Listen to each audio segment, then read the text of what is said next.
I'm going to Atlanta, and I really want to try to, finish this before, I leave. So I'll spend all the days that I can reading chapters, and, we'll see if I can do it.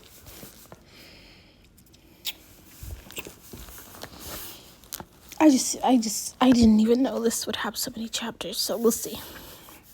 Well, let's do it. Chapter 30. Chapter 30.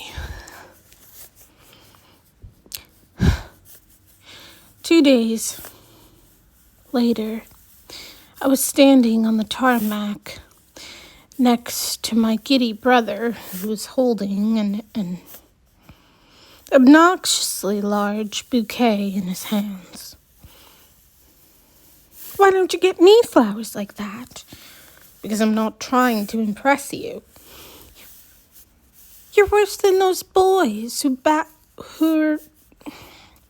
worse than those boys back at the palace, I said, shaking my head.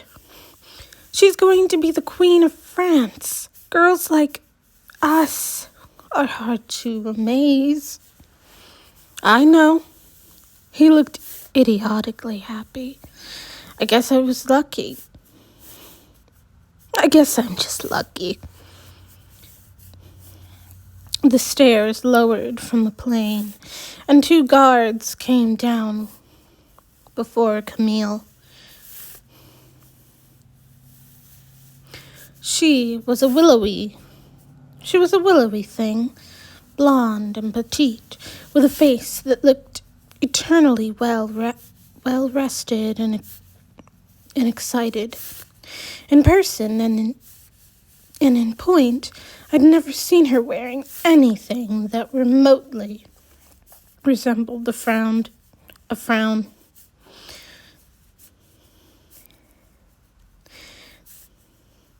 There was protocol to follow, but Aaron and Camille bypassed it, running into each other's arms. He held her tightly and kissed every corner of her face, ruining half his flowers. In the process, Camille laughed as he peppered her with affection, and I felt a little awkward standing there waiting for it to end so I could say hello. I have missed you, sir, she cried, her accent making each word sound like a surprise. I have missed you, sir. I have so much to show you. I asked Mom and Dad to make you a permanent suite, so you will always have the best room when you come. Oh, Aaron, so generous for me. He turned, grinning from ear to ear, suddenly recalling my presence. You remember my sister, of course. We curtsied to each other, and she rose eloquently. Your Highness, so nice to see you again.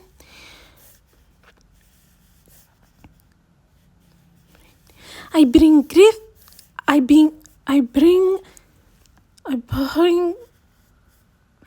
gifts for you. For me? Yes, here is a secret, she said, leaning in. You can wear all of them. I perked up. Wonderful. Maybe I'll have to use some of them for the party I'm throwing for you tonight. She gasped and placed both hands on her chest. For me? She turned her blue eyes on Aaron. Really? Really?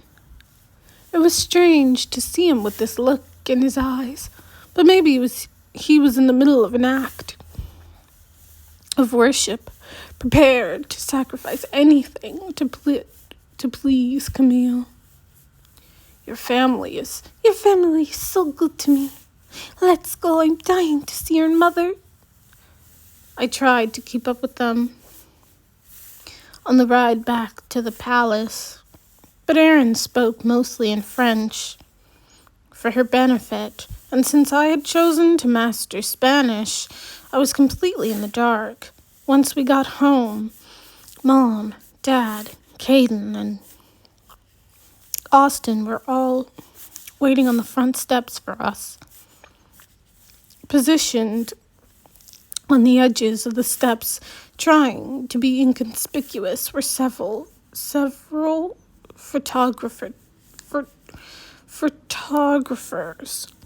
Aaron exited first, holding out his hand to help Camille. When I scooted over and reached for him, it turned out he'd already run off with Camille, who was rushing into my mother's arms. Mom, Dad, and Caden all knew French and were greeting her warmly. I walked over to Austin, who looked like he was itching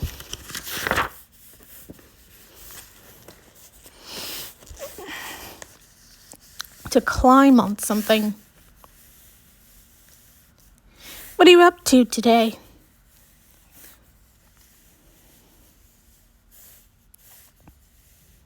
I don't know. I don't know. Go find the selected guys and ask them awkward questions. Report back. He laughed and went running. Where's he off to? Dad asked quietly. Nowhere. Let's all go inside, Mom announced. You should nap before tonight. Evelyn's been working so hard on this party. It's going to be wonderful. I thought of everything. The music was live, suitable for slow dancing. And there was a mix of foods both from Italia and France, as well as some of those delicious apple fritters Henry had made for me. I couldn't wait for him to see. Mom looked radiant as always, and Dad didn't seem quite so worried. Josie was right at home, and I was pleased because, for once, she hadn't stolen a tiara. Caden was like a little ambassador, walking around the room and shaking hands. I was, of course, staying close to the happy couple, which was both captivating and draining. Erin looked at Camille like she was hung. Grubhub. Now, Grubhub. How was your order from McDonald's? Speech off. Like she was hung the sun in the sky every morning. Like she hung the sun in the sky every morning. It was beautiful. The way he watched her, enchanted by every breath that came out of her every mouth. The way he watched her, enchanted by every breath that came out of her mouth. But I felt strangely detached from it all because no one had ever done that for me, and I'd never done that for anyone else. I found myself jealous of Camille, not for having the unwavering love of my brother, which I knew to be one of the steadiest forces in the world, but because everything about it came so effortlessly. What had the French queen done to raise her like this? Camille was delicate and sweet, and yet no one would think to try to walk all over her. I kept up the national affairs. And I knew her people cherished her. Last year on her birthday, an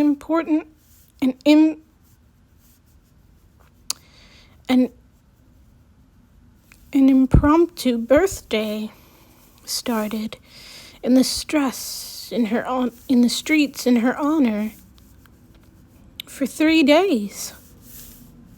3 days. I thought my education was fair and well-rounded, which meant one thing. My shortcomings had nothing to do with how or what I was taught, but with me alone. The realization forced me to step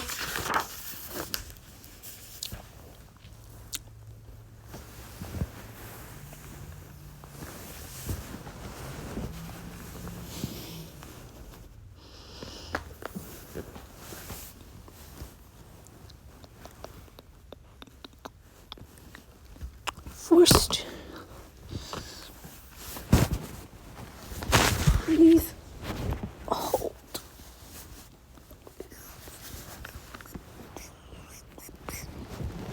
Please hold. Oh dear.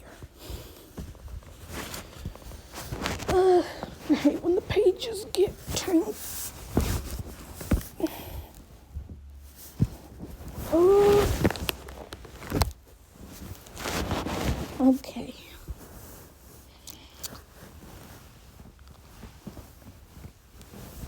There we go.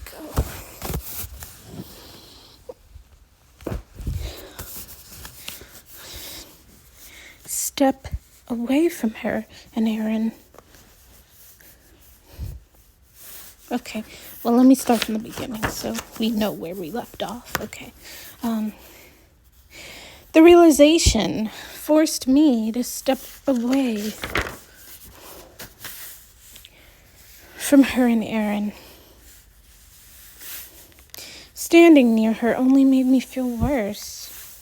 Before I could get too far, Ian was in front of me, holding out his arm. Long time no see. I rolled my eyes. See you every day. I laced my arm through his all the same. But we don't get to speak. Sorry, wrong voice. I'm wondering how you're doing. Excellent. Can't you tell? I'm running around like a crazy person trying to date each.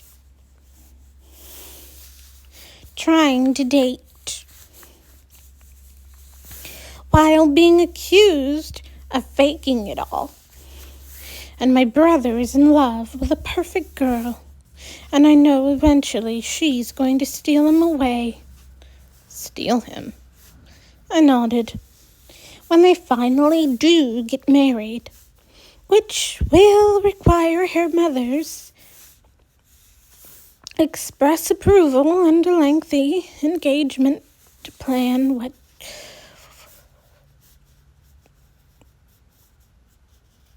will surely be the most ostentatious wedding anyone has ever seen. He'll be living in France with her. He'll have to live in France with her.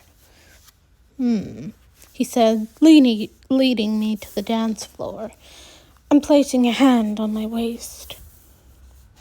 I can't do much about your brother, but if he does end up leaving, you still have someone you could always depend on. Would you happen to be speaking about yourself? I teased, swaying to the music. Of course, he replied. My offer still stands. I haven't forgotten it. As I took in the room with all its trappings and important guests, it was hard to deny just as well. Just how well he fit in with the crowd. Ever since Ian had arrived, He carried himself with a kind of poise that few people possessed. If I hadn't known better, I would have guessed that he grew up in a palace as well. If there's any truth to that article that you have to torture yourself with those little boys, if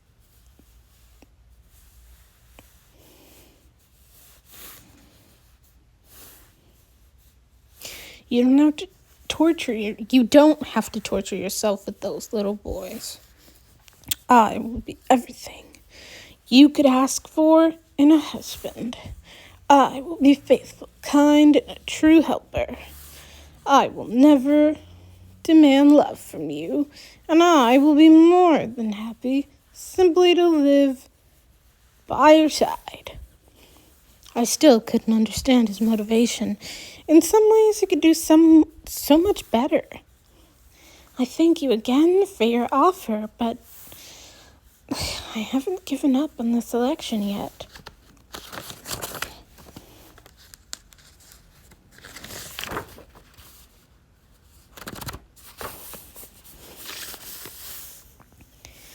Ian cocked his head to the side, smiling slyly.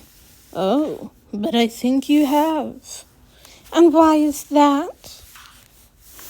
I tried to match his know-it-all attitude as best I could. Because I'm still here, and if you were really hoping to find love, I can't see why you would keep me around. We were both grinning at the audacity of his statement as I stopped dancing, pulling my hands away slowly. I could send you home right now, you know. But you won't, he assumed. That impish grin still plastered to his face. You know I can give you the one thing you really want. And you're the one who can give me what I want, which is comfort. Comfort in exchange for freedom. He shrugged. I think that's a pretty good deal. He bowed. See you tomorrow, Your Highness. I couldn't stand that he was probably the only person here more calculating than I was. He knew exactly what I wanted and how far I was willing to go to get it, which was irritating. I was close to the side door of the great room and slipped into the hallway for a moment to be by myself. I rubbed my cheeks, so tired of smiling. It was cooler out here and much easier to think. Your Highness? Eric came down the hall in the smartest suit I'd ever seen him in to date. His hair was neater than usual, slightly slicked back. He looked taller, prouder. My jaw fell open at the change. He looked positively gorgeous. You clean up nice, I said, trying to get my expression somewhere close to normal again. Oh, he looked down. I was aiming for appropriate. You did much better than that. I pushed myself off the wall to face him. You think? Hale told me I should consider thinner ties. I giggled. Thinner ties. I giggled. Well, Hale is pretty gifted when it comes to style, but you look very good.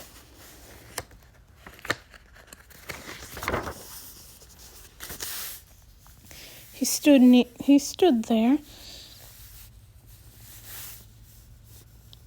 clearly ill at ease with the praise.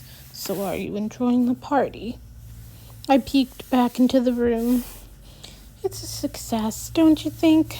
Good food, excellent music, a wide range of company. It might be the best party I've ever thrown. So diplomatic, he said. I turned back to Eric and smiled.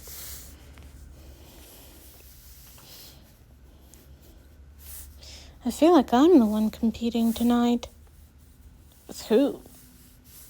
He asked, shocked. Camille, of course. I looked back into the room, trying to hide behind the door as I watched. Eric came beside me and we both followed her as she danced with Aaron across the floor. That's ridiculous.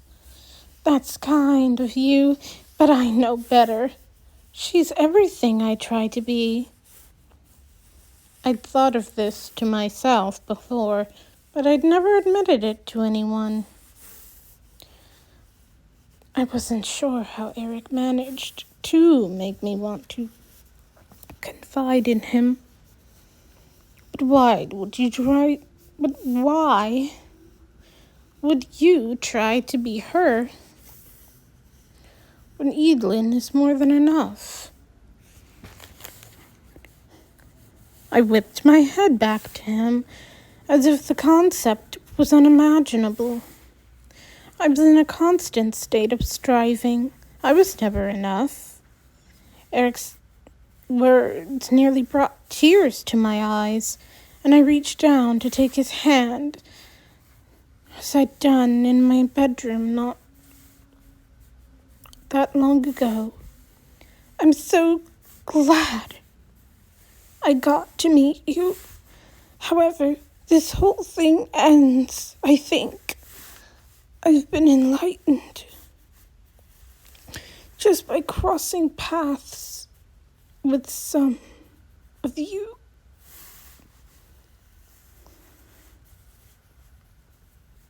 I'm so glad I got to meet you. However, this whole thing ends. I think I've been enlightened just by crossing paths with some of you. He smiled, and I'll never be able to express what a privilege it's been to know you. I think I meant to shake his hand, but we ended up standing there, connected in silence for a while. Did you put your name in? I asked suddenly. For the selection, I mean. He smiled and shook his head. No. Why not? He shrugged, searching for an answer. Because who am I? You're Eiko. He stood there slightly, dazed at the sound of his given name.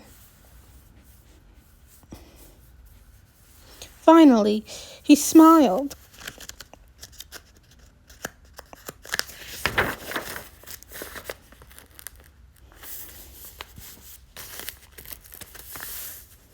Again, yes, I am Eiko. Eiko is E-I-K-O. But you barely know me. I know Eiko as well as he knows Edelyn. As well as he knows Edelyn. And I can tell you, you are enough as well. He rubbed his thumb against the back of my hand, the tiniest movement, and I could sense we were both wondering what would have happened if his name had been in one of those baskets. Maybe he'd be one of the contenders. Maybe he wouldn't have been picked at all. It was hard to say if the risk would have been worth it in the end. I should get back in there. I pointed over my shoulder to the party. Of course. See you. I focused my posture and stood as tall as I could, which was much more impressive in these heels. Camille bought me. I walked into the room graciously, greeting everyone with a bow of my head. I could have stopped a dozen times, but I pushed on until I found Henry. "Hello," he greeted. I meant to go see him a dozen times this week, but between dating at top speed, doing damage control, and planning for Camille, I hadn't gotten to speak to Henry at all. I could see that he was anxious, and though I was sure Eric conveyed everything I'd said, I think we both knew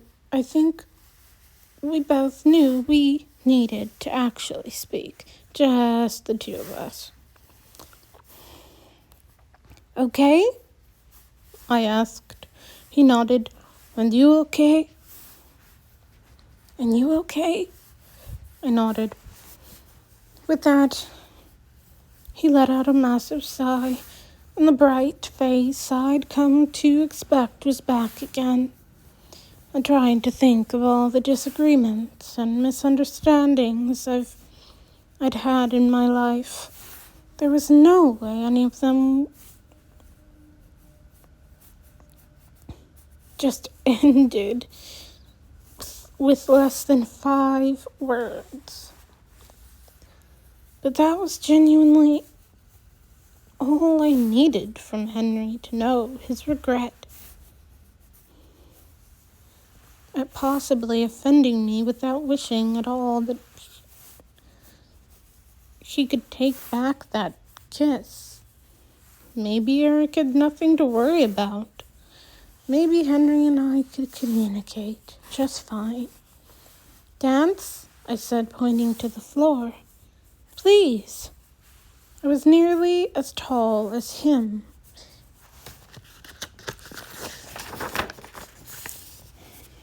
In these shoes. And he wasn't much of a dancer, but what he lacked in grace, he made up for in enthusiasm. He spun me several times and even dipped me twice. When I came up the second time laughing, I spotted Eric over his shoulder. I could have been wrong, but his shy smile looked a little sad.